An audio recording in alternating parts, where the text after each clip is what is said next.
adalah gembalaku, takkan kekurangan aku.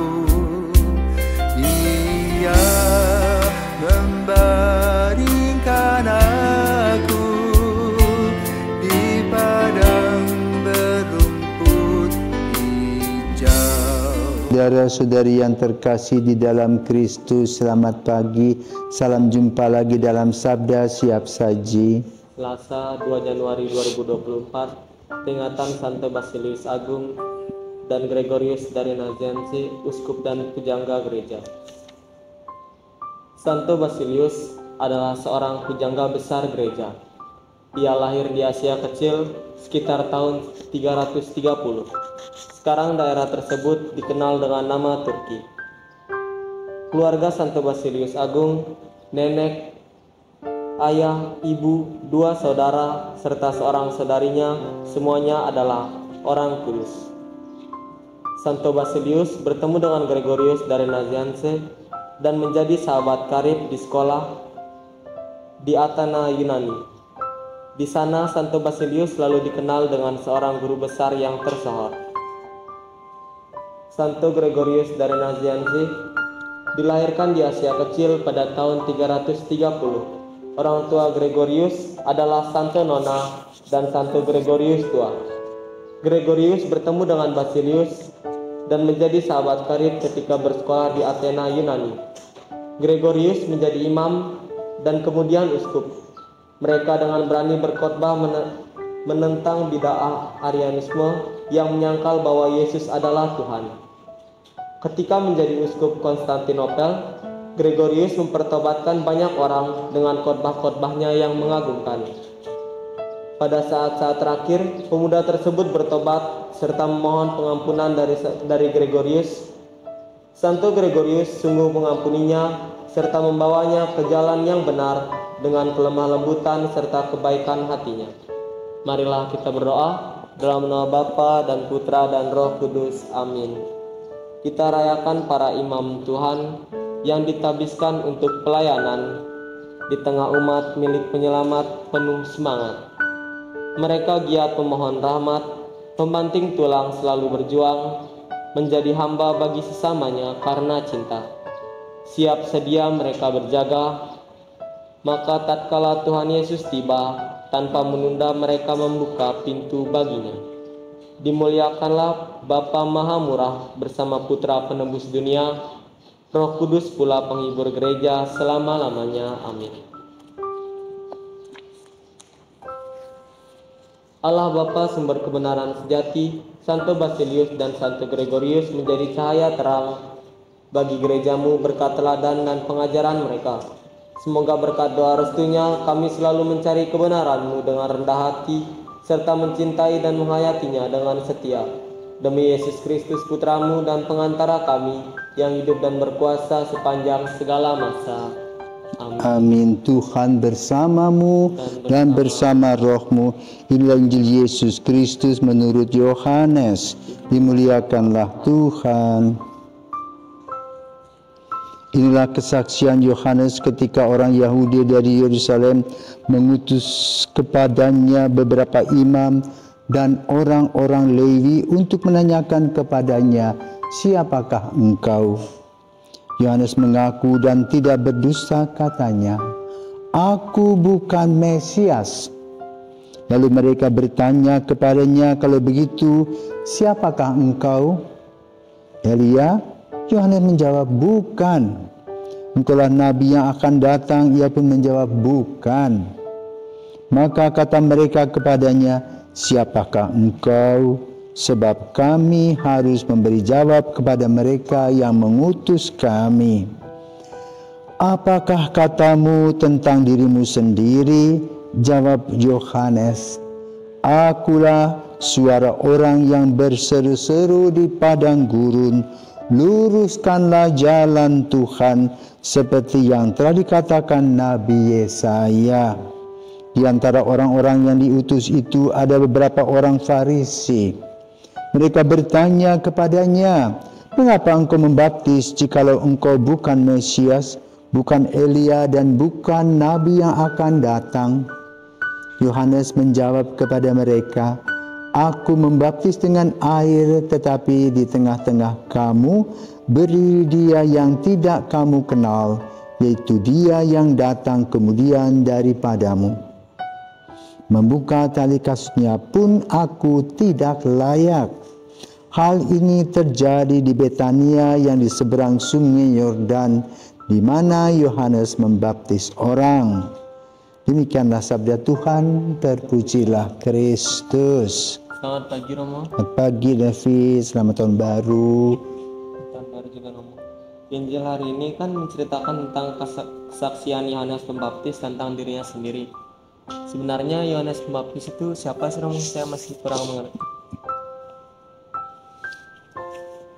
Kamu sudah kelas 12, masa nggak tahu Yohanes Pembaptis? Ya, dalam Injil disebutkan bahwa Yohanes Pembaptis adalah pembuka jalan bagi Yesus. Kenapa? Dari beberapa murid Yohanes itu kemudian mengikuti Yesus, antara lain Andreas. Jadi Yohanes yang dikenal sebagai pembaptis itu adalah orang yang termasuk dalam kelompok yang disebut dengan Anawim. Kelompok Anawim di kelompok Yahudi adalah orang-orang yang merasa tertekan, tertindas dengan begitu banyak tata aturan. Maka mereka berharap lahirnya seorang pembebas, lahirnya orang yang memberikan kepada mereka situasi damai sejahtera, ya. Baik secara jasmani, tidak terlalu berat beban mereka, tidak terlalu banyak pajak yang diminta. Jadi mereka bermimpi tentang seorang pembebas. Maka lalu ketika Yohanes masuk dalam satu kelompok, mungkin seperti seminari zaman sekarang, di sana diajarkan tentang bagaimana sebagai seorang Anawi menantikan kehadiran Tuhan yang menjadi juru selamat. Maka mereka lebih memfokuskan hidup doa, tapa dan puasa. Dan Yohanes makanya disebutkan tadi di sini, aku adalah orang yang berseru-seru di padang gurun, luruskanlah jalan Tuhan, seperti yang dikatakan Nabi Yesaya. Jadi acuannya adalah Nabi Yesaya yang punya ramalan akan kelahiran Sang Juru Selamat. Tapi sesudah itu dia tidak tinggal lagi di dalam kelompok biara itu, biara tanda petik itu.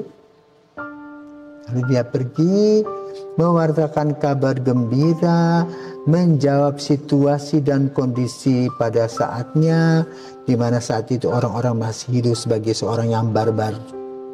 Saling mengalahkan, siapa yang kuat itulah yang menang, dan berbagai macam cara bisa dilakukan seenaknya.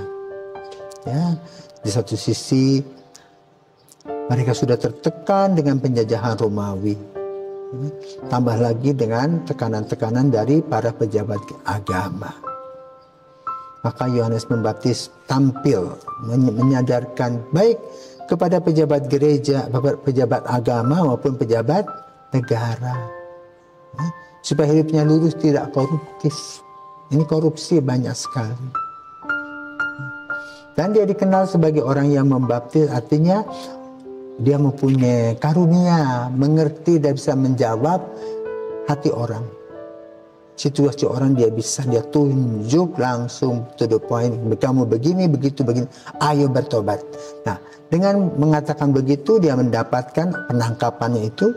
Lalu dia membaptis mereka, mencelupkannya, memasukkannya ke dalam sungai, sehingga disebut dengan baptisain, memasukkan kepalanya supaya orang bertobat. Kenapa? Ketika kita dicemplungkan di dalam air beberapa detik, napas kita setengah mati, ya. Maka begitu tobat, kamu tobat.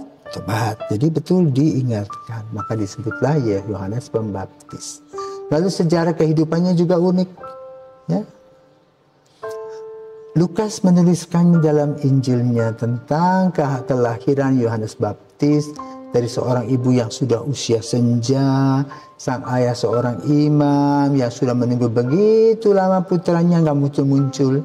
Ternyata baru diberitahukan ketika Zakaria sebagai imam memimpin doa pada tahun itu, disampaikan bahwa istrinya akan melahirkan dan dia heran, tidak mungkin sudah tua.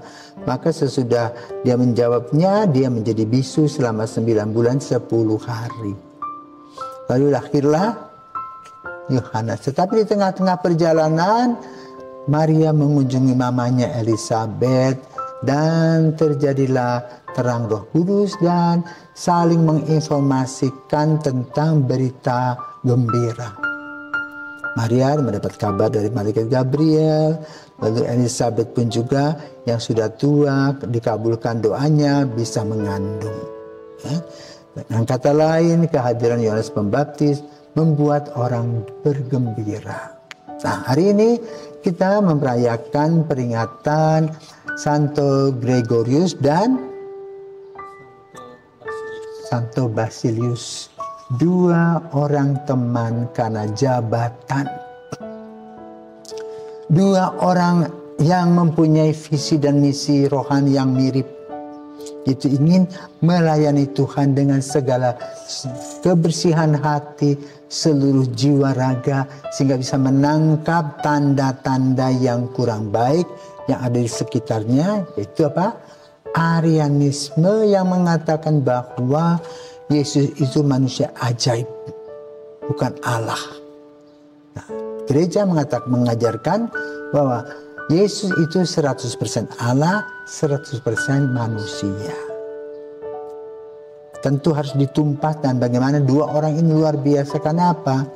Berjuang setengah mati karena Arian ini orang yang pintar berbicara, mulutnya emas, sehingga apa yang dikatakan orang bisa mendengarkan dengan tanpa pikir lagi. Ya, pintar omong.